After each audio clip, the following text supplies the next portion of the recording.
Kalyani highway express Mohanpur থানার কাছে bike অ্যাক্সিডেন্টে মৃত ছেলে সুশোভন টিকাদার। তার ছেলের মৃত্যুর খবর পেয়ে আত্মঘাতী মা মঞ্জু টিকাদার।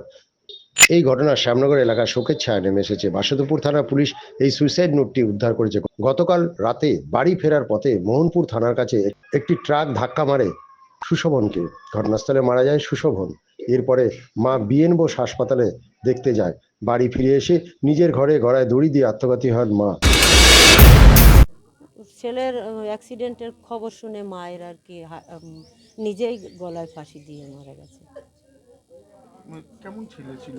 ছেলে খুবই ভালো, ছেলে কারোর সঙ্গে ছেলে খুবই ভালো। মঞ্জু টিকাদার।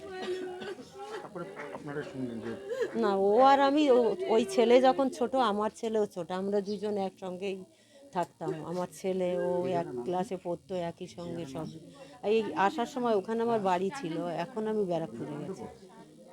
ব্যারাকপুর শুনে মর্মান্তিক এই ঘটনাটা হ্যাঁ ঘটে গেছে। শুনেছি, অফিসেও আমাকে জানিয়েছে। আমি কৃষ্ণনগর ব্রাঞ্চ অনেক সেখান থেকে শুনে আমি রাত্রিরে আবার বাড়ি আসবো বলে ফোন করেছি, কিন্তু এরা কেউ আর বলেনি। আমি ট্রেন থেকে ওই জন্য আমি বাড়ি চলে গেছি। তারপরে রাত্রিরে আমাকে ফোন করেছিল ওরা। সকালে আমাকে এখান থেকে সব লোকাল লোক আর কি ফোন করে জানালো যে মঞ্জুও চলে গেছে। আমার নাম সর্বাণী রায়। কি শুনলেন বা কি হলো? কী হলো, ছেলে 11:30টার সময় কাজে বেরোলো, খেয়ে দিয়ে অফিসে মিটিং ছিল, মিটিংয়ে গেছে। ঠিক 4:10-এ ফেরার পথে অ্যাক্সিডেন্টটা, বাইক চালিয়ে আসছিল, খুব জোরে নাকি বাইক চালিয়েছে, একটা গাড়িতে মেরেছে। তারপরে আমাদের ওখান থেকে একজন ট্রাফিক পুলিশ ফোন করলো যে এরকম অ্যাক্সিডেন্ট হয়েছে। আমি ফোন থেকে নাম্বার পেয়ে আপনাদের ফোন করলাম, আপনারা শিগগিরই আসুন, গ্লাপসিতে নিয়ে যাচ্ছি। আমরা সঙ্গে সঙ্গে গ্লাপসিতে গেলাম।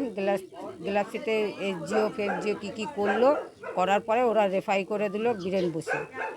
তখনই ওর প্রাণ চলে গেছে, কিন্তু ওখান থেকে বলেনি। আমরা বীরেন বসে নিয়ে গেলাম, ওখান থেকে বলে দিল ডেট। তারপরে আমরা অনেকক্ষণ ছিলাম ওখানে বসা, 7টা 7:30 অবধি ছিলাম। তারপর ওরা ওদের ঠান্ডা ঘরে নিয়ে গেল ওকে।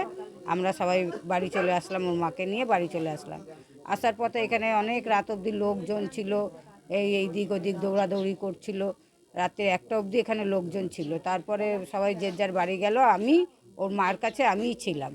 থাকার পরে অনেকক্ষণ বসে থাকতে থাকতে এবার উনিও তো কথা বলছেন, আমি একা কত কথা বলতে পারি। এবার ওনার সঙ্গে কথা বলতে বলতে উনি ঠাকুর ঘরে গেল।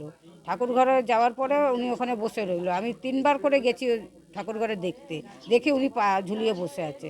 তারপরে যে এমন ঘুমালাম আমি, আর দেখি যে নেই। গলায় দড়ি দিয়েছে, ফ্যানের সাথে ওড়না দিয়ে গলায় দড়ি দিয়ে ঝুলে গেছে।